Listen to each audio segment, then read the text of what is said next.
Hello everyone. Government accounting का chapter 3 basic structure of government accounts. इसमें chart of accounts या government accounts के बारे में दिया गया है। रूल 23 to 27 गार का इसके बारे में बताता है।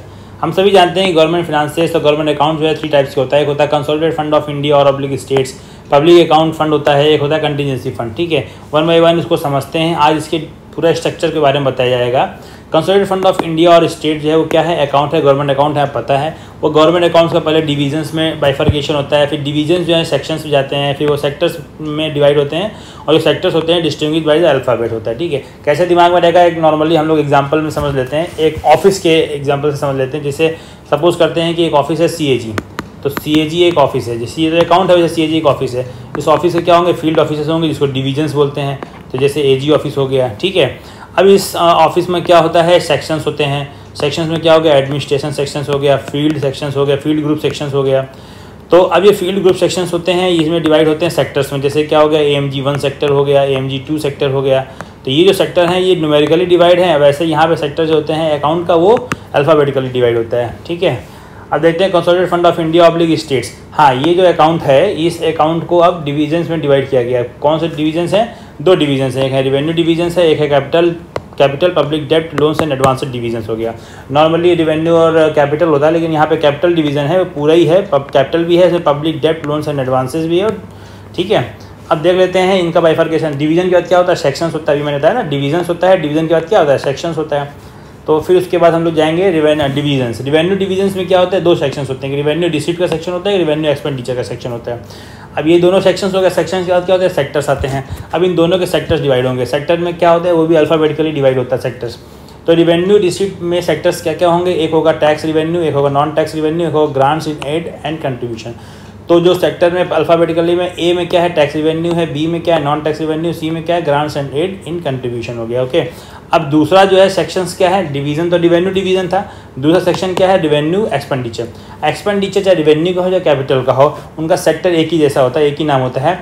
उनका सेक्टर क्या है, अल्फ़ाबेट A में क्या है, जनरल सर्विसेज, B में क्या है, सोशल सर्विसेज, C में क्या है, इकोनॉमिक सर्विसेज, D में क्या है, grants in aid and contribution.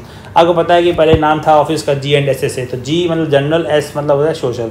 तो पहले जनरल सर्विस होगी, फिर सोशल सर्विस होगी, फिर इकोनॉमिक सर्विस होगी, ग्रांट्स इन एड कंट्रीब्यूशन हो जाएगा।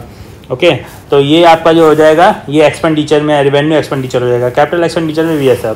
अभी देख लीजिए, कभी कभी क्या होता है, सेक्टर जो है वो सब सेक्टर में जाता है। देखिए मैं बताया ना कि रेवेन्यू रिसीट और रेवेन्यू एक्सपेंडिचर क्या है, सेक्शंस हैं। अभी सेक्शंस किस में डिवाइड है, सेक्टर्स में। सेक्टर्स में A नंबर पे कौन सा है, टैक्स रेवेन्यू, B नंबर पे कौन सा है, नॉन टैक्स रेवेन्यू, C पे कौन सा, ग्रांट एंड कंट्रीब्यूशन था। तो ये जो टैक्स रेवेन्यू सेक्टर था, इस सेक्टर के सब सेक्टर्स होते हैं। टैक्सेस हमको कहाँ से मिलती है, एक तो हमको इनकम से मिलती है टैक्सेस, जो हमारा इनकम टैक्स वगैरह हो गया। ठीक है, दूसरा क्या है, प्रॉपर्टीज़ होती है हमारी, कैपिटल ट्रांजेक्शन होते हैं, लैंड्स ले लिया, प्रॉपर्टी ले लिया, उस पर जो है टैक्स लगता है, वो हो गया। तीसरा कमोडिटी एंड सर्विसेज, जैसे GST वगैरह हो गया।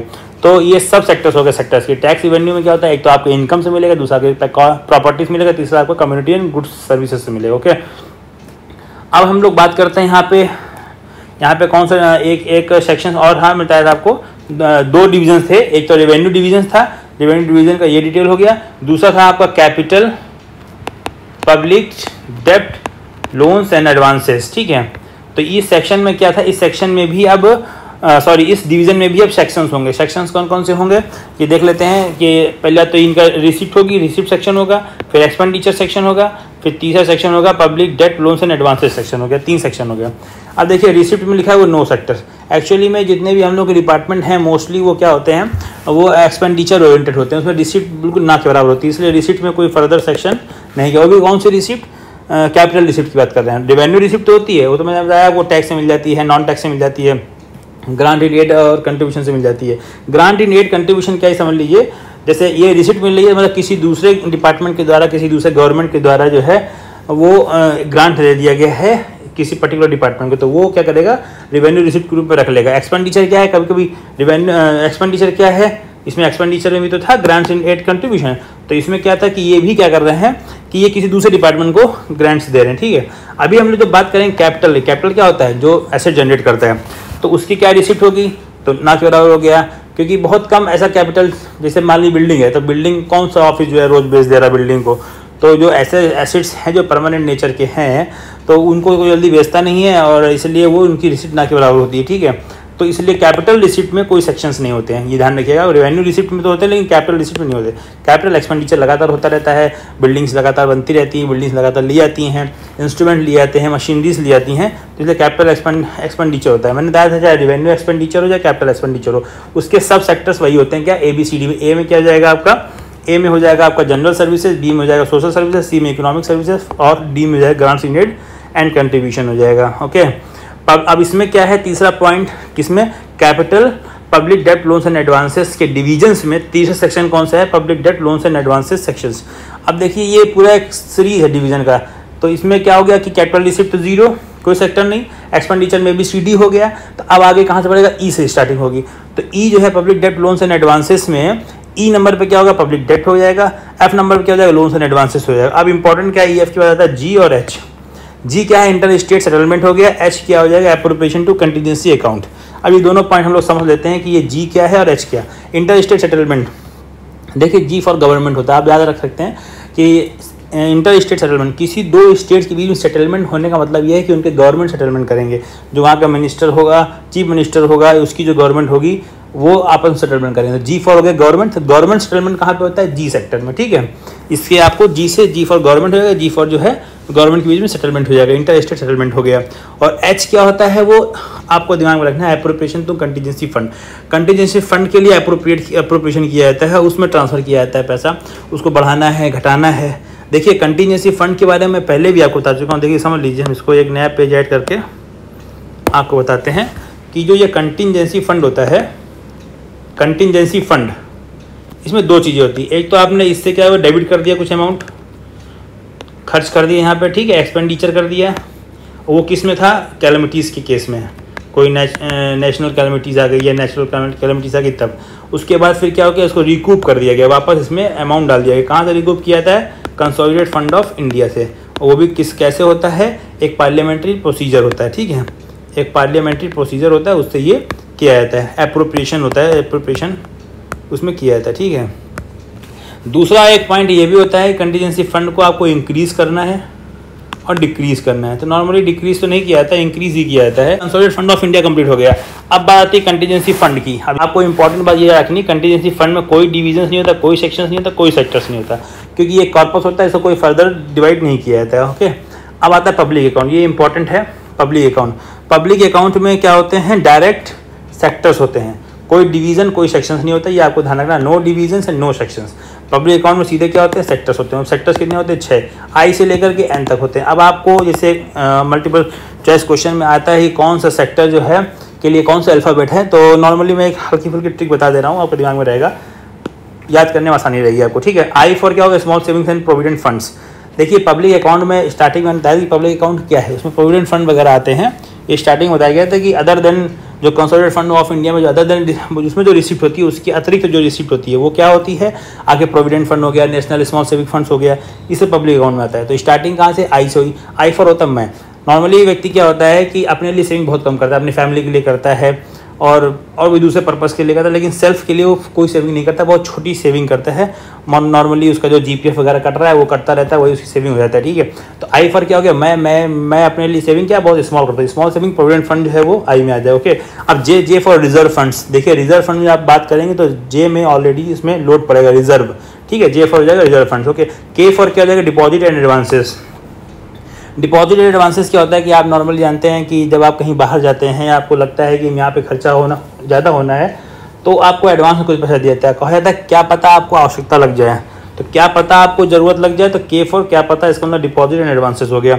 एल फॉर हो गया कि लॉस्ट ऑफ माइंड, मतलब समझ में नहीं आ रहा है कि जो ये पैसा रिसिप्ट आया है, जो मैं एक्सपेंडिचर कर रहा हूँ, ये जो पैसा आया है किस हेड में हम लेकर गए हैं, ये लॉस्ट ऑफ माइंड हो गया, ठीक है। अब हमको क्लियर ही नहीं है कि किस फंड पे लेके जाऊँ, तो किस हेड में लेके जाऊँ, तो ये L for lost of mind, तो पता ही नहीं है, तो सस्पेंस में है, तो सस्पेंस एंड मिसलेनियस हो गया। ओके, अब एल के बाद क्या आएगा, एम, तो एम फॉर रेमिटांस, रेमिटांस में एम में लोड पड़ेगा, तो M for remittance. N for हो जाएगा कैश बैलेंस, ठीक है। ये नॉर्मल ट्रिक थी, आप इसके अलावा कोई ट्रिक यूज़ कर सकते हैं। बहरहाल आगे बढ़ते हैं। Details of the chart of government accounts are available in the list of the major and minor head of the.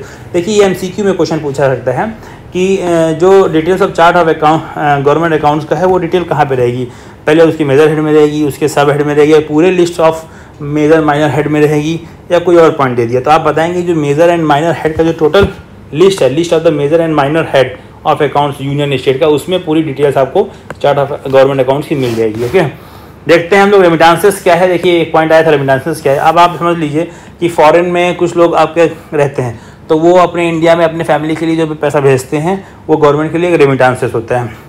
ये चार्ट है जो मैंने आपको बताया है कैसे डिवीज़न है, आप चाहें तो उसको देख लें, वरना मैंने बता दिया है सेक्टर। ठीक है, अब देख लेते हैं हम लोग सेक्टर से पहुंच गए थे। सेक्टर में क्या क्या था मैंने आपको बताया था कि यदि हम लोग रिवेन्यू डिवीज़न की बात करेंगे, फिर से हम लोग जाते हैं वहाँ पे कि यदि हम लोग बात करते हैं रिवेन्यू डिवीज़न की, तो रिवेन्यू डिवीजन में क्या होता है, रिवेन्यू रिसीट होता है, रिवेन्यू एक्सपेंडिचर होता है। ये क्या होते हैं, सेक्शंस होते हैं। सेक्शंस नीचे क्या थे, सेक्टर्स थे। सेक्टर्स में रिवेन्यू रिसीट में क्या था, ए फॉर आपका टैक्स रेवेन्यू, बी फॉर आपका non tax revenue, C for आपका ग्रांट्स इन एड। अब टैक्स रेवेन्यू जो था वो ए सेक्टर से फिर सब सेक्टर में बढ़ गया था। टैक्सेस कहाँ से मिल रहा था आपको, इनकम से मिल रहा था, प्रॉपर्टी से मिल रहा था और आपको जीएसटी कमोडिटी से मिल रहा था। ओके, अब हम लोग फिर से वापस आ जाते हैं यहाँ पर। तो अब आते हैं सेक्टर्स और सब सेक्टर्स। तो ये न्यूमेरिक क्लासिफिकेशन किया गया किसका, सेक्टर और सब सेक्टर्स का। जो सेक्टर्स हो गए आपके डिवाइड होते हैं, जो अल्फाबेटिकली में डिवाइड होते हैं, उनके जो है न्यूमेरिक क्लासिफिकेशन होता है। ये न्यूमेरिक क्लासिफिकेशन जो है टोटल 15 डिजिट्स होते हैं और ये 6 टाइप्स में होते हैं, आपको याद रखना है। वैसे आपको ऐसे याद रख सकता है कि इनका टोटल 21 आना चाहिए। मान लीजिए कन्फ्यूज़ हो गया कि 6 था कि 4 था कि क्या था, तो आपको पता नहीं टोटल जो है इनका सम कितना आता है 21। 15 + 6 21 होता है। 15 आपके क्या होते हैं, न्यूमेरिक डिजिट होते हैं और 6 टायर होते हैं। तो 15 ये कैसे बनेगा ये आप समझ लीजिए। तो पहले तो आप देख लीजिए क्या क्या होता है। एक तो होता है आपका मेजर हेड, फिर होता है सब मेजर हेड, फिर होता है माइनर हेड, फिर सबऑर्डिनेट हेड, डिटेल हेड और ऑब्जेक्ट हेड।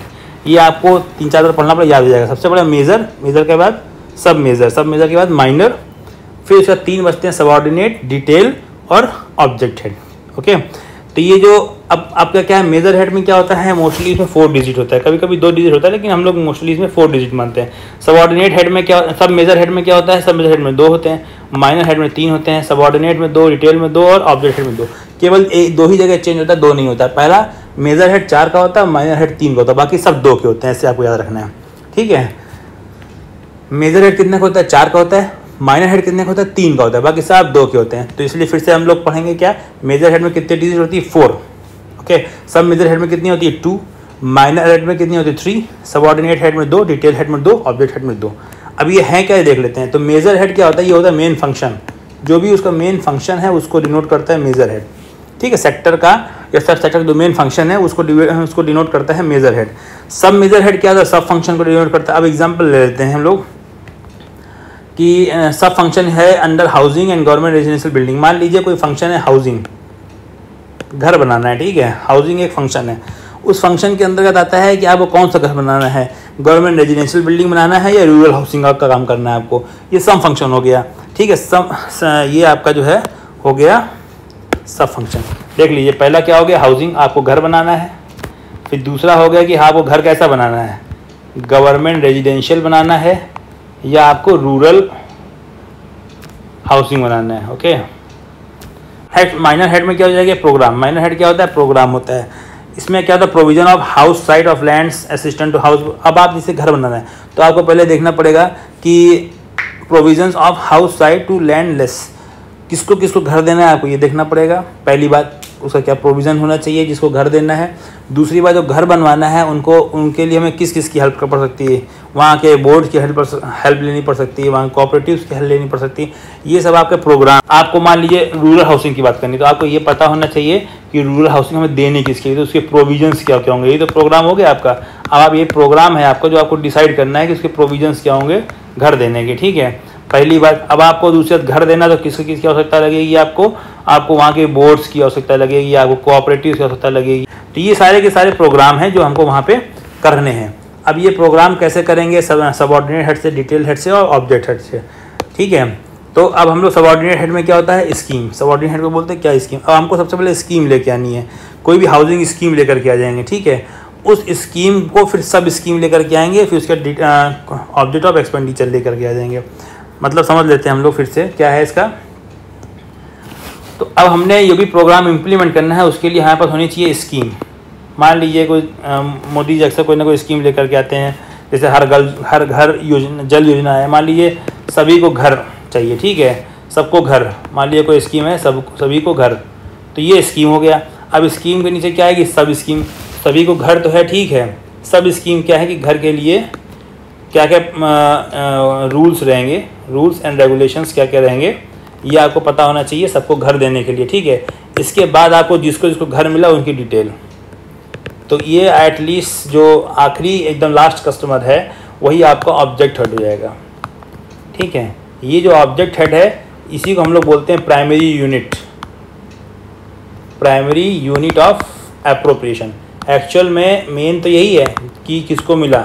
पूरा इसका आधार क्या था, पूरा इस हाउसिंग जो स्टार्टिंग हुआ था, मेजर हेड जो स्टार्टिंग हुआ था, जो फंक्शन स्टार्टिंग हुआ था, उस फंक्शन का पूरा बेस क्या है, ये एप्रोप्रिएशन, प्राइमरी यूनिट तक एप्रोप्रिएशन पहुंचना, सही व्यक्ति तक जो प्लान बनाया गया वो पहुंचना, ठीक। कोडिफिकेशन देखिए क्या है, हाँ मेजर हेड कोडिफिकेशंस क्या हो सकती हैं सबकी हम लोग देख लेते हैं। हमने आपको ये बताया कि मेजर हेड में जो है 4 डिजिट रहती है, उसमें यदि स्टार्टिंग कहाँ से है, 0 से है या 1 से है, तो समझ लीजिए वो क्या है, रिवेन्यू रिसिप्ट है, ठीक है। और यदि 2 से स्टार्टिंग है या 3 से स्टार्टिंग है तो समझ लीजिए वो क्या है, रेवेन्यू एक्सपेंडिचर है, ओके। तो अब मेजर हेड कैपिटल, हाँ अब देख लीजिए आपको स्टार्टिंग कहाँ से, रिवेन्यू रिसिप्ट से, जो मैंने बताया था जो सेक्शंस थे क्या थे, रिवेन्यू रिसिप्ट और रिवेन्यू एक्सपेंडिचर। तो रिवेन्यू रिसिप्ट जो था ये तो बताया था, आप देख लीजिए मैं इसकी बात कर रहा हूँ, जब सेक्शन बनाए गए तो पहले रिवेन्यू रिसिप्ट था ये, तो इस रिवेन्यू रिसिप्ट में इसका मेजर हेड होगा 0 और 1, और रिवेन्यू एक्सपेंडिचर का मेजर हेड क्या होगा 2 और 3। उसके बाद क्या है, कैपिटल रिसिप्ट है, कैपिटल रिसिप्ट का 4000 डिसाइड कर दिया गया है। फिर कैपिटल एक्सपेंडिचर जब आ जाएगा तो उसका 4 और 5 हो जाएगा। Public debt, loans and advances क्या हो जाएगा, 6 और 7 हो जाएगा। यही बात इसमें बताई जा रही है, ठीक है, क्लियर हो गया आपको। अब देख लेते हैं हम लोग कंटीजेंसी फंड। अब इसके लिए आपको लर्न रखना, कंटीजेंसी फंड में तो आपने बताया गया था no division, no sections, no sectors, उसमें क्या होगा 8000 ही आपका कोडिंग रहेगी उसकी, okay. Other major head beginning with 8 is public account. दूसरा उसके बाद कंटीजेंसी फंड क्या आता है, पब्लिक अकाउंट आता है। You can use +2 formula for classification, वो यही है कि 0 + 2 से आपका रिसिप्ट से एक्सपेंडिचर में आ जाएंगे, फिर +2 करेंगे, फिर कैपिटल रिसिप्ट में आ जाएंगे। मुझे लगता है एडवाइस टू अवॉइड मैंने लिखा है, वो आप अवॉइड ही करें, उसको रटने की जरूरत नहीं है। जब मैंने समझा दिया आपको, रटने की कोई आवश्यकता नहीं है। ऑडिट डिपार्टमेंट क्या होता है, ऑडिट डिपार्टमेंट क्या है, आप थोड़ा सा ये पॉइंट समझ लीजिए कि हम लोग का जो ऑडिट डिपार्टमेंट है वो एक्सपेंडिचर ओरिएंटेड डिपार्टमेंट है। एक्सपेंडिचर ओरिएंटेड है, यहाँ पर रिसिप्ट नहीं होता, ठीक है। तो एग्जाम्पल में क्या है कि 2016 जो है वो रेवेन्यू एक्सपेंडिचर है, तो इसका मेजर हेड क्या हो जाएगा 2016 हो जाएगा। लेकिन क्या रेवेन्यू रिसिप्ट मिल रही है कुछ, 0016 वहाँ रहता है, तो 0016 यदि देखिए इसे पीछे से मतलब नहीं है हमको, मतलब हमको आगे के नंबर से। यदि आगे का नंबर 2 है तो वो रिवेन्यू एक्सपेंडिचर है, तो 2 की जगह यदि 0 कर दें तो रिवेन्यू रिसिप्ट होनी चाहिए, लेकिन रिवेन्यू रिसिप्ट होना चाहिए, लेकिन because audit department is expenditure oriented department, there is a lack of receipt, वहाँ पे रिसिप्ट नहीं होती है, इसलिए 0016 यहाँ पे कोई भी हेड नहीं है। If there is a function of any receipt in this department, इस डिपार्टमेंट में कोई रिसिप्ट हो भी जाती है तो फिर उसको कहाँ रखा जाएगा, 0075 मिसलेनियस जनरल सर्विसेज में रखा जाएगा, ओके, क्लियर हो गया। हम लोग देखते हैं लेफ्ट, हाँ ये आपको लर्न करना है, दिमाग में रखना है कि वैसे तो इनका कोई भी मतलब रिसिप्ट नहीं होता है ऑडिट डिपार्टमेंट में, लेकिन यदि कोई रिसिप्ट बाई चांस मिल भी जाता है, कोई भी ऐसी संभावना हुई कि रिसिप्ट मिलती है तो उसको मिसलेनियस जनरल सर्विस में रखा जाएगा, ठीक है। Rule 5 of guard with executive orders, हाँ कोई नया हेड्स आपको ओपन करना है, कोई नया मॉडिफिकेशन ओपन करना है, इसका मतलब ये नहीं है कि हमारा ऑफिस डिसाइड कर ले कि नहीं अब हम ये नया हेड ओपन करना, नहीं, वो ministry of finance he decide करेगा। उसके लिए ऑर्डर कौन निकालेगा, मिनिस्ट्री ऑफ फिनांस निकालेगा, लेकिन एडवाइस किससे लेगा, हमारे ऑफिस CAG से लेगा, ठीक है। अब क्वेश्चन देख लीजिए, इसको भी थोड़ा सा आपको लर्न रखना है कि when expenditure relates works 799 is suspense head.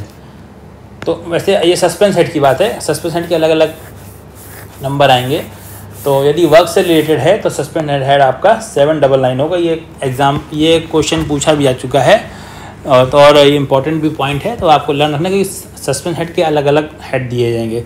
जब वर्क्स की बात होगी तो 799 जो है सस्पेंड हेड होगा, ठीक है। अभी हम लोग आगे देखते हैं rule 8 of delegation of financial power rules, ये भी DFPR उसको बोलते हैं, DFPR 1978 में आया था। इसका जो रूल 8 है क्या कहता है, जब primary unit of appropriation object head, primary unit of appropriation क्या अभी मैंने बताया था पिछले पेज में, वो क्या है हमारा ऑब्जेक्ट है, जो लास्ट में जिसको घर मिला था वही हमारा ऑब्जेक्ट हो गया। There are around 45 object heads, अभी तक 45 ऑब्जेक्ट हैं लगभग हैं, अंडर 7 क्लासेस, 7 क्लासेस में 45 ऑब्जेक्ट्स हैं। अब ऑब्जेक्ट हेड आ गया। अब ऑब्जेक्ट हेड के बाद भी 7 क्लासेस हो गया, समझ लीजिए। अब फिर से मैं आपको बता दे रहा हूँ कि सबसे पहले तो कंसोलिडेटेड फंड ऑफ इंडिया या स्टेट्स जो भी होता है, ठीक है, उसके नीचे उसका डिवीज़न होता है। कौन सा डिवीज़न होता है? रिवेन्यू का डिवीज़न होता है, और आपका जो है कैपिटल का डिवीज़न होता है, पब्लिक डेप्ट, लोन्स एंड एडवांसेस का डिवीज़न होता है, ठीक है। फिर ये डिवीज़न जो है किस में जाता है? रिवेन्यू रिसिप्ट में जाता है। फिर ये जाता है रिवेन्यू एक्सपेंडिचर में जाता है, कैपिटल रिसिप्ट जाता है, ठीक है।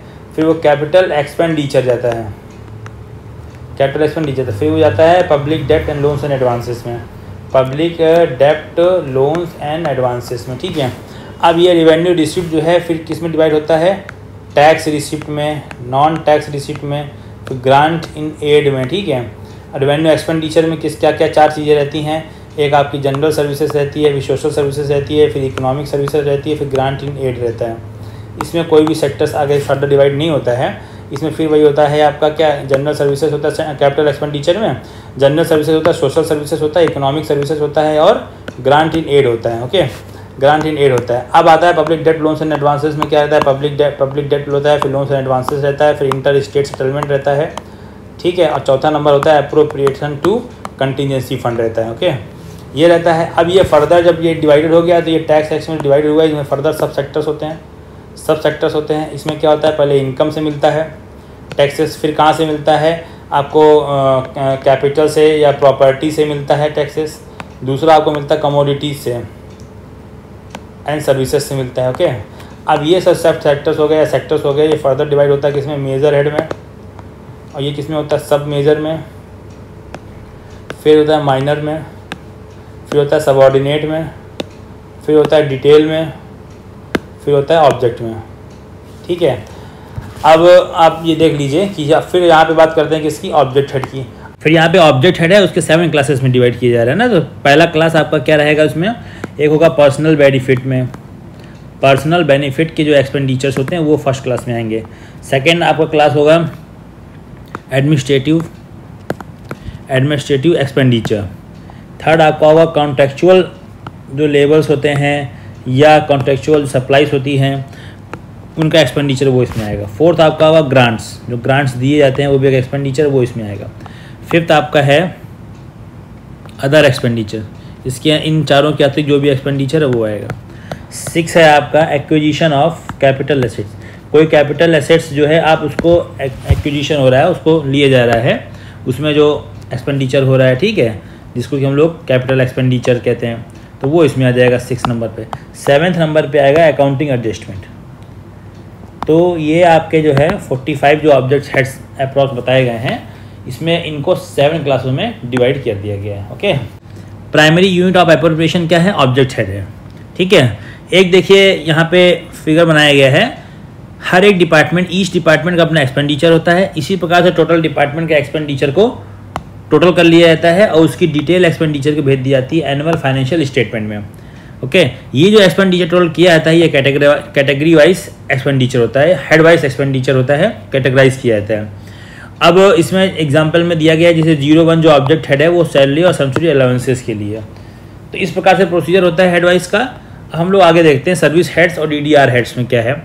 देखिए हमें मालूम है कि रिवेन्यू रिसिप्ट है, उसके लिए 0 और 1 मेजर हेड स्टार्टिंग है, रिवेन्यू एक्सपेंडिचर के लिए 2 और 3 है, कैपिटल एक्स रिसिप्ट के लिए 4000 है और कैपिटल एक्सपेंडिचर के लिए 4 और 5 है। तो ये जो चारों हैं ये चारों आपके आते हैं सर्विस हेड्स के अंतर्गत, ठीक है। सर्विस हेड्स कौन से होते हैं? जो गवर्नमेंट के अपने खुद के ट्रांजेक्शन होते हैं, गवर्नमेंट ओन ट्रांजेक्शन होते हैं। कहाँ से कहाँ तक आते हैं? 0020 से 5475 तक, ओके। ये आप 3-4 बार देख लेंगे तो जब आपको ऑप्शन मिलेगा तो आपको पता चल जाएगा कि 0020 से 5475। इसमें एक पॉइंट और स्पेशल है, वो है आपका कि जो बैलेंसेस होते हैं इन जितने भी हेड हैं इनमें जो बैलेंसेस होता है वो फाइनेंशियल ईयर के एंड में लैप्स हो जाता है, lapse at the end of the year, क्योंकि ये एक बजट ओरिएंटेड है इसलिए ये लैप्स जाता है। Not carried forward to next year में कैरीड फॉरवर्ड नहीं होता है, ठीक है। आगे देख लेते हैं हम लोग।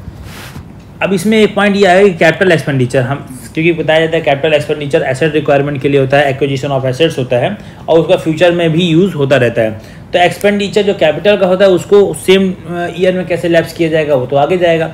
तो उसके लिए बताया जाता है कि जो कैपिटल एक्सपेंडिचर होता है वो उसमें जो कैपिटल एक्सपेंडिचर का जो हेड होता है उसमें क्यूमुलेटिव बैलेंसेस रखा जाता है। क्यूमुलेटिव बैलेंसेस रखा जाता है वो क्या है, उसमें एक्चुअल में ये बताया जाता है कि जिस डेट तक वो कंप्लीट किया जा रहा है, जैसे फाइनेंशियल ईयर में 31 मार्च को कंप्लीट किया है, तो 31 मार्च तक वो जो कैपिटल एसेट है उस कैपिटल एसेट का उस डेट तक क्या वैल्यू है, क्या एसेट पोजीशन है, वो उसमें एंटर कर दी जाती है। ठीक है, इस प्रकार से उसको वहाँ पर कंप्लीट कर दिया जाता है उस हेड को। और फिर नेक्स्ट उसी पोजीशन के आधार पे आगे बढ़ते हैं हम लोग नेक्स्ट ईयर में, फिर लास्ट में बताते हैं उस नेक्स्ट ईयर के लास्ट में कि अब क्या रह गया पोजीशन, तो वो क्यूमुलेटिव बैलेंस का यूज़ किया जाता है। नेक्स्ट देखते हैं हम लोग का रिमेनिंग क्या बचा हुआ है। Public debt, loans and advances बचा हुआ है, वो सेक्टर ई से लेके एन तक आता है। उसमें मेजर ऐड होते हैं आपके 6,001 to 8,999 तक। 6 से 7 public debt, loans and advances होते हैं, ये आपको पहले बताया गया है। और 8,000 जो है वो कंटीजेंसी होता है और कंटीजेंसी फंड के लिए होता है। और इसके बाद जो 8 के बाद होता है वो आपका पब्लिक अकाउंट के लिए होता है, तो वो सभी इसमें रिमेनिंग सेक्टर में आ जाएंगे। ठीक है, इनके जो बैलेंसेस होते हैं वो कैरीड फॉरवर्ड होते हैं नेक्स्ट ईयर में। कैरी फॉरवर्ड होने का रीज़न क्या है, पहली बात तो रीज़न ये है कि गवर्नमेंट में खुद के ट्रांजेक्शन नहीं है, अदर गवर्नमेंट के साथ में इनका ट्रांजेक्शन होता है। अदर गवर्नमेंट और नॉन गवर्नमेंट एंटिटीज़ के साथ में ट्रांजेक्शन होता है, उनका इन्वॉल्वमेंट रहता है। ठीक है, दूसरी बात क्या है कि दूसरे गवर्नमेंट के साथ इन्वॉल्वमेंट है तो उसमें क्या होता है, अच्छा एक बात ये भी है कि public debt, loans and advances है, इसमें डेप्ट भी आता है, लोन्स भी आता है। तो लोन्स जब आप किसी को लोन दिया जाता है तो उसका जो रीपेमेंट है वो सेम ईयर में नहीं होता है, उसका एक टेन्योर होता है। तो वो हमको आप पैसा लेना तो वो रिसीवेबल है, जो अभी भविष्य में फ्यूचर में हमको रिसीव होगा, तो रिसीवेबल है तो इसलिए वो कैरी फॉरवर्ड होगा। या इस किसी एक डिपार्टमेंट ने लोन लिया हुआ है उसको रीपे करना है तो वो एक लाइबिलिटीज़ है गवर्नमेंट के ऊपर, तो वो अलग अलग ईयर में लाइबिलिटी सेट होती चली जाएगी। ठीक है, transactions where government act as a banker for others, कभी कभी गवर्नमेंट जो है वो बैंकर्स की तरह वहाँ पर काम करती है। बैंकर हो गया, बोरोवर, लैंडर, रेमिटर, ये सब में public debt, loans and advances government इस तरीके से काम करती है। ठीक है, जब ये public debt, loans and advances की बात की जाती है, बैंकर, लैंडर, रेमिटर और इनकी बात की जाती है, बोरोवर की बात की जाती है, तो वहाँ पे सब्सिडियरी अकाउंट्स मेंटेन किए जाते हैं। ओके, अब कुछ एक्सेप्शंस होते हैं। डीडीआर मतलब डेब्ट डिपॉजिट और रेमिटेंसेस हेड में कुछ एक्सेप्शंस होते हैं। एक्सेप्शंस क्या कि हमें पता है कि जो डीडीआर हेड है वो आपके लैप्स नहीं होते हैं, वो कैरी फॉरवर्ड होते हैं, परंतु कुछ डीडीआर हेड्स जो है वो लैप्स जाते हैं। वो कौन से हैं देख लेते हैं। इसमें आपने पढ़ा होगा सेक्टर, जब हम लोग बात कर रहे थे public debt, loans and advances में, देखिए डीडीआर हेड्स क्या है, public debt, loans and advances वाले हैं, डेट डिपॉजिट रेमिटेंसेस हेड। उसमें एक ई था पब्लिक डेट, एक एफ था वो आपका जो है लोन्स एंड एडवांसेस था, लेकिन जी था वो इंटर स्टेट सेटलमेंट था। तो जी और एच के जो हेड होते हैं वो लैप्स करते हैं। जी मतलब क्या हो जाएगा, सेक्टर जी का क्या होता है, इंटर स्टेट सेटलमेंट, तो उसके लिए एक हेड दिया गया है वो 7810 है। इंटर स्टेट सेटलमेंट क्या है कि दो गवर्नमेंट होती हैं, उन गवर्नमेंट के बीच में सेटलमेंट होता है, जैसे कि एक गवर्नमेंट से दूसरा कोई नए गवर्नमेंट मतलब का फॉर्मेशन हुआ है तो फिर वहाँ पर ये हेड का यूज होगा 7810। ओके, अब होता है सेक्टर एच जो कि क्या होता है, एप्रोप्रिएशन टू कंटिजेंसी हेड। तो कंटिजेंसी हेड में जो एप्रोप्रिएशन किया जाता है 7999 रहता है। ये कैसे याद रहेगा आपको कि कंटिजेंसी के लिए क्या होता है, हेड 8000 होता है। अब उसे जस्ट एक पहले की एप्रोप्रिएशन किया गया ना, जस्ट एक पहले, उसके बाद ही तो कंटिजेंसी फंड बनेगा। पहले एप्रोप्रिएशन किया जाएगा उसमें फंड को, फिर उसके बाद कंटिजेंसी फंड बनेगा। तो कंटिजेंसी फंड के लिए 8000 हो गया, उसके जस्ट पहले 7999 हो गया। तो ये भी आपका डीडीआर हेड्स हो गया, उसी में आता है सेक्टर एच में। एक आपको ये केवल लर्न रखना है 8680। तो ये जो 8680 है मिसलेनियस गवर्नमेंट अकाउंट्स है, मतलब MGA, तो मिसलेनियस गवर्नमेंट अकाउंट है। इसका काम क्या होता है कि एक्चुअली में कोई डेट हमको देना होता है, रीपे करना होता है, तो रीपे करने के बाद भी कुछ पैसा हमारे पास बच जाता है, तो वो जो बैलेंसेस बच जाता है वो गवर्नमेंट के पास बच जाता है, वो उस गवर्नमेंट वो जो बचता है वो सिंकिंग फंड्स में डाल दिया जाता है। अब ये सिंकिंग फंड्स में ये पैसा जो रहता है इसको वापस मिसलेनियस गवर्नमेंट अकाउंट में रख दिया जाता है और उसका हेड होता है 8680। ठीक, जो पैसा डेट के बाद, डेट देने के बाद बच गया हमारे पास या गवर्नमेंट के पास में, ठीक, ये भी डेट से रिलेटेड है, ये भी लैप्स हो गया, कैरी फॉरवर्ड नहीं हुआ। तो ये 3 पॉइंट आपको ध्यान में रखने हैं। ठीक है, अब एक पॉइंट आता है कि राइट ऑफ होता क्या है कि कभी कभी लोग डीडीआर हेड्स में गलत एंट्री कर देते हैं, जिसको बुक कीपिंग एरर बोलते हैं, बुक कीपिंग एरर बोलते हैं। तो ये बुक कीपिंग एरर में जो हम लोग हेड वाइज ट्रांजेक्शन को एंट्री करते हैं तो उसमें जब कोई अमाउंट गलत एंट्री हो जाती है तो उसको राइट ऑफ करना होता है। तो वो राइट ऑफ ऐसे ही नहीं हो जाएगा कि हमने अपने नॉर्मल कंप्यूटर अथॉरिटी से बात करके राइट ऑफ कर दिया, उसके लिए हमें अप्रूवल लेनी पड़ेगी CAG और CGS, क्योंकि ये बड़ा हेड होता है। ठीक है, DDR heads under the other sectors I to N। Public account में क्या होता है, आई से लेके एन तक बताया था। I for small saving provident fund हो गया, J फॉर रिजर्व फंड हो गया। तो ये I से लेके N तक जिसमें कैश बैलेंस आखिरी था, इसके लिए कोई भी बजटरी जो है प्रोविजंस नहीं है। ठीक है, नेक्स्ट हम लोग देख लेते हैं नॉन न्यूमेरिक अकाउंटिंग इन्फॉर्मेशन क्या है। पता है हम लोगों को कि एक्सपेंडिचर जो होता है वो वोटेड और चार्ज में डिवाइड होता है, ये रूल 27 बताता है। ठीक है, रूल 78 ऑफ GFR क्या बताता है, ये प्लान एक्सपेंडिचर होता है वो रिप्रेजेंट करता है एक्सपेंडिचर ऑन प्लान आउटलेट्स पर। बस आपको दिमाग रखना है कि प्लान एक्सपेंडिचर होता है वो प्लान आउटलेट्स पर जो एक्सपेंडिचर होता है उसको रिप्रेजेंट करता है और फिर उसको अप्रूवल मिलता है प्लानिंग कमीशन से। ये पहले चूँकि था क्योंकि उस समय प्लानिंग कमीशन थी, अब प्लानिंग कमीशन नहीं है। तो रूल 29 ऑफ गार 1990, ठीक है, classification of transactions in government accounts related to function. देखिए इसमें ये बताया जा रहा है कि किसी भी डिपार्टमेंट से हमको कोई लेना देना नहीं है, ठीक है, किस डिपार्टमेंट का रेवेन्यू है एक्सपेंडिचर उससे मतलब नहीं है। ये जो ट्रांजेक्शन्स है उसका एक पैटर्न है, सब में एक जैसा रहेगा। क्या रहेगा, ये आपका फंक्शन रहेगा, सम फंक्शन रहेगा, प्रोग्राम है, स्कीम है, सब स्कीम है, ऑब्जेक्ट है, ये रहेगा। Rather than the department in which the revenue expenditure है, उससे मतलब नहीं है कि किस डिपार्टमेंट में ये अकर हुआ है, ठीक है। Some important heads to be learn, okay, देख लेते हैं। इसमें एक इंटरेस्ट रिसिप्ट फॉर पेमेंट की बात हो रही है कि जो इंटरेस्ट लेना और देना है ये आपका रिवेन्यू है, कैपिटल नहीं है। तो रिवेन्यू में एक्सपेंडिचर क्या होता है आपको पता है, 2 से स्टार्ट होता है, ठीक है। और यदि हमको इंटरेस्ट मिल रहा है तो रिवेन्यू रिसिप्ट हो गया तो 0 से स्टार्ट होगा। तो एक बात क्लियर हो गई, 0 और 2 रहेगा। अब आपको दिमाग में रखना है 0049 और 2049 ये इंटरेस्ट से रिलेटेड है, okay. Repair maintenance of non residential buildings under PWD के अंदर नॉन रेजिडेंशियल बिल्डिंग मतलब ऑफिस की बिल्डिंग वगैरह हो गई, इसका रिपेयर मेंटेनेंस किया जाएगा। तो उसके लिए जो है 2059 इसमें हेड रहेगा। ये भी रिपेयर मेंटेनेंस जो है रिवेन्यू एक्सपेंडिचर ही है। तो 205 देखिए 2 से स्टार्ट हो रहा है, ठीक है। तो पब्लिक वर्क्स में ये जो है नॉन रेजिडेंशियल बिल्डिंग का जब आपको एक्सपेंडिचर करना है, रिपेयर मेंटेनेंस करना है, तो वो भी आपका 2059 के अंतर्गत आएगा, ओके। देखिए classification of transaction under capital revenue section. अब ये मेन इंपॉर्टेंट आ गया कि किस प्रकार के क्लासिफिकेशन जो है वो कैपिटल में आते हैं, किस प्रकार के वो रेवेन्यू में आते हैं। देखते हैं हम लोग। जो एक्सपेंडिचर है वो रेवेन्यू सेक्शंस में और कैपिटल सेक्शन में डिवाइड रहता है। एक्सपेंडिचर ऑफ कैपिटल सेक्शन में क्या होता है, क्रिएट एसेट्स ऑफ मटेरियल और परमानेंट कैरेक्टर। ऐसे एसेट्स क्रिएट किए जाते हैं जो मटेरियल बहुत इंपॉर्टेंट होते हैं और परमानेंट कैरेक्टर होते हैं, वो आगे तक चलते हैं। एक्सपेंडिचर ऑन टेम्परेरी एसेट्स और grant in aid to local bodies और इंस्टीट्यूशन। टेम्परेरी नेचर के जो एसेट्स होते हैं उनमें एक्सपेंडिचर करना या किसी लोकल बॉडीज़ और इंस्टीट्यूशन को, गवर्नमेंट को नहीं, किसी लोकल बॉडीज इंस्टीट्यूशन को ग्रांट्स देना, उसको यदि कैपिटल में लाना है तो उसके लिए आपको प्रॉपर जो है लेना पड़ेगा, आपको एडवाइस सीएजी से एडवाइस लेकर के प्रेसिडेंट उसको ऑथराइज करेगा, तभी आप उसको कैपिटल में रखेंगे। अदरवाइज वो कैपिटल नहीं आएगा क्योंकि वो टेम्परेरी एसेट है और वो ग्रांट इंडियन लोकल बॉडीज़ को दिया गया है। तो जब तक उसमें प्रेसिडेंट ऑथराइज नहीं करेगा on the advice of CAG, तब तक वो जो है कैपिटल हेड में ना जा करके वो रेवेन्यू में रहेगा, ठीक है।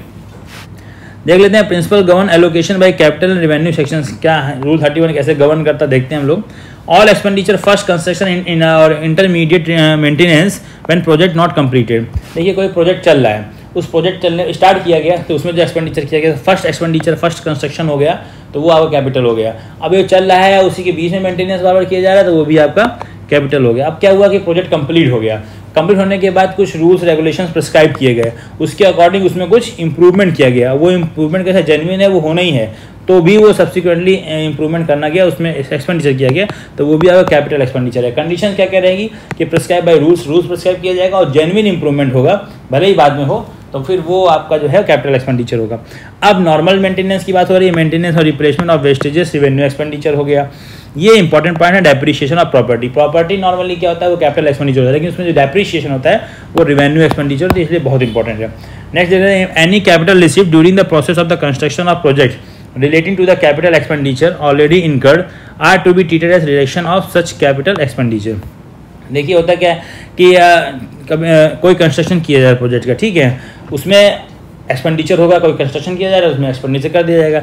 मान लीजिए कि कैपिटल रिसिप्ट कोई हमको जो है during the process of the construction of project चल रहा है, हमको कोई रिसिप्ट मिल गई कैपिटल रिसिप्ट में। कैसे मिलेगी कि जैसे मान लीजिए कोई ओल्ड ढांचा बिल्डिंग है, उसको गिरा की नई बिल्डिंग बनानी, ठीक है, तो वो तो गिर गई पुरानी बिल्डिंग, तो उसका जो मटेरियल हम लोग बेचेंगे तो उसमें रिसिप्ट मिलेगी, तो वो रिसिप्ट जो है हम लोग जो कैपिटल एक्सपेंडिचर कर रहे हैं उसमें एज अ रिडक्शन काम आएगी।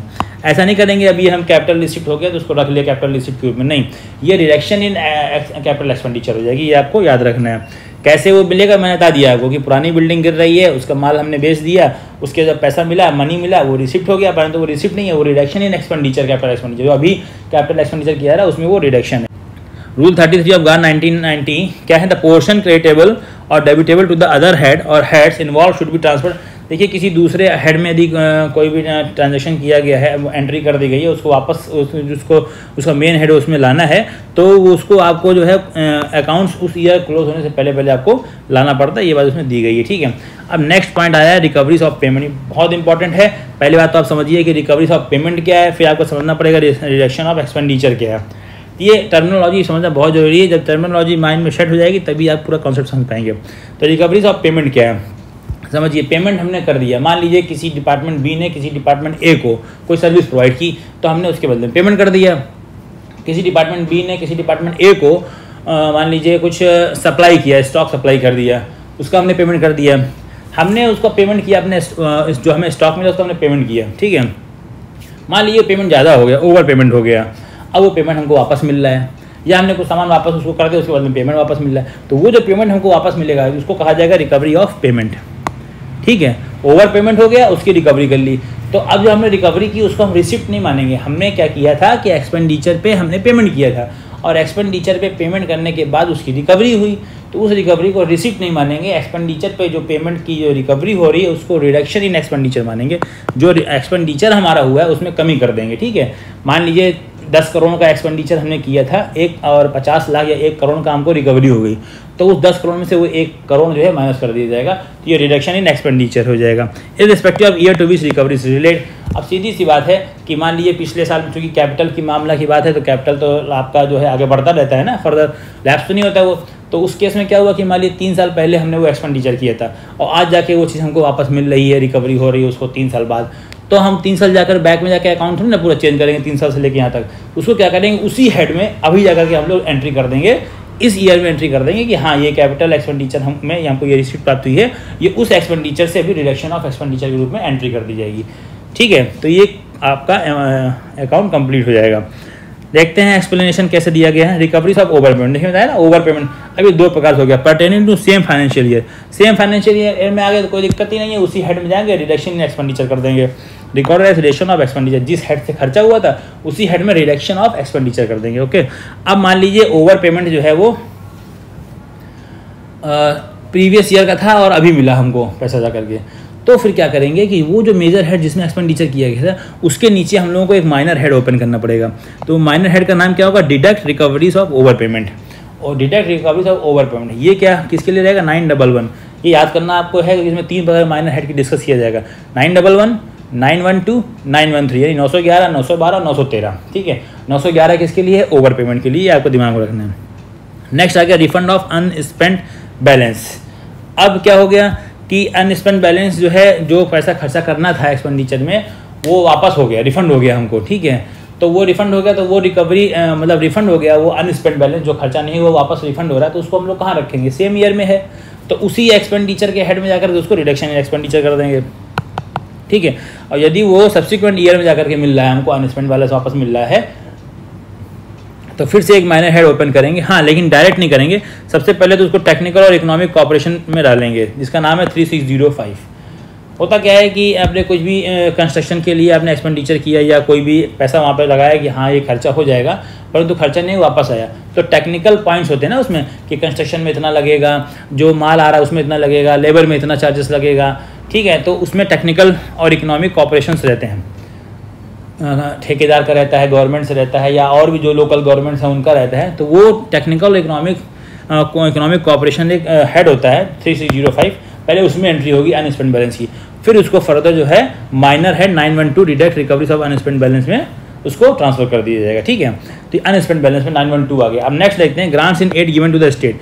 अब ये 2 पॉइंट इंपॉर्टेंट हैं, एक स्टेट को जो है ग्रांट इन एड दे दिया गया, एक यूटीज को ग्रांट इन एड दे दिया गया, ठीक है। तो ये स्टेट को जब दिया गया तो 3601 रहता है, और यूटीज को दिया गया 3602 रहता है। ये 2 हेड से जो है एक्सपेंडिचर किया जाता है, ये आपको लर्न रखना है, क्योंकि ये क्वेश्चन पूछा जाता है कि ग्रांट इन एड जब स्टेट को दिया जाता है तब किस हेड से एक्सपेंडिचर किया जाएगा, डेबिट होगा, तो 3601 से। जब वो ग्रांट इन एड आपको क्या बोलते हैं यूनियन यूटीज गवर्नमेंट को दिया जाएगा, तब फिर वो कहाँ से डिडक्ट होगा, आपका 3602 मेजर हेड से, ठीक है। Refund of unspent balances from grants in aid given to state UTs in subsequent year shall be adjusted in this. देखिए मैं बताया आपको, हमने पैसा दे दिया, स्टेट को दे दिया, यूटीज़ को दे दिया। उन्होंने क्या किया, उसको वापस कर दिया कि देखिए ऐसा है कि अभी जितना आपने दिया था मदद के लिए हमने यूज़ कर लिया, जो बच गया वो हम आपको वापस कर रहे हैं। यदि सेम ईयर वापस हो रहा है तो कोई दिक्कत ही नहीं है, उसी हेड पे जाकर के उसको माइनस कर देंगे, रिडक्शन इन एक्सपेंडिचर हो जाएगा। परंतु सब्सिक्वेंट ईयर में आ रहा है, देखिए ना, सब्सिक्वेंट ईयर में आ रहा है तो उसके लिए एक माइनर हेड ओपन करेंगे जो कि होगा 913 deduct recoveries of unspent balances of grant in aid from state और यूटीज़। क्लियर हो गया आपको? क्या है, यदि सेम ईयर में आ रहा है तो उसी एक्सपेंडिचर, सब में एक ही बात है, सेम ईयर में पैसा वापस आ जा रहा है, चाहे ओवर पेमेंट का वापस है, चाहे अनस्पेंड बैलेंस का वापस है, चाहे ग्रांट इन एड का वापस है, तो आपको उसी मेजर हेड में जाकर रिडक्शन इन एक्सपेंडिचर कर देना है। ठीक है। लेकिन यदि प्रीवियस ईयर का सब्सिक्वेंट ईयर का आ रहा है तो ओवर पेमेंट का है तो 911, यदि आपका अनस्पेंड बैलेंसेस का है 912, यदि ग्रांट इन एड का है तो 913, ये इसमें दिया गया है। ठीक है। तो हम लोग नेक्स्ट देख लेते हैं। Government of India make investment in nationalise bank. Next अब देखिए ये इंपॉर्टेंट पॉइंट आप समझिए।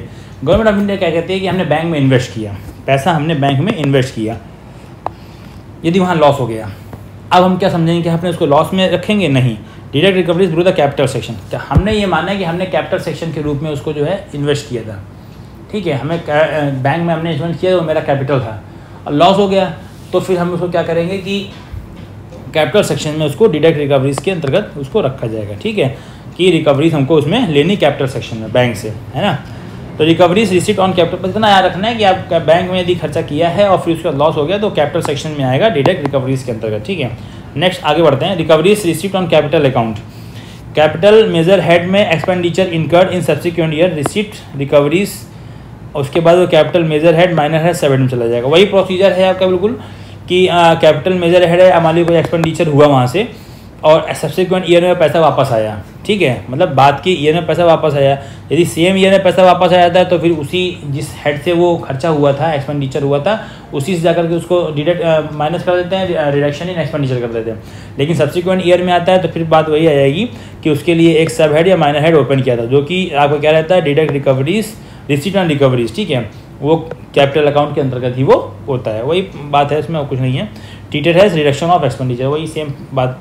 Receipt from cell proceed of material plant receive from the old structure, ये बात देखिए बताया मैंने कि कोई नया स्ट्रक्चर करने जा रहे हैं, कोई पुरानी बिल्डिंग गिरा दिया, गिराने के बाद जो ओल्ड स्ट्रक्चर का मटेरियल मिल रहा है, प्लांट मिल रहा है, वो उस कंस्ट्रक्शन प्रोजेक्ट में वो भी रिडक्शन इन एक्सपेंडिचर होगा। मैंने बताया कि वो पैसा जो वापस मिलेगा वहाँ से कैपिटल रिसीट मिलेगी, वो रिडक्शन इन एक्सपेंडिचर ही रहेगी, ये बता चुके हैं अभी हम अभी जस्ट बताया था।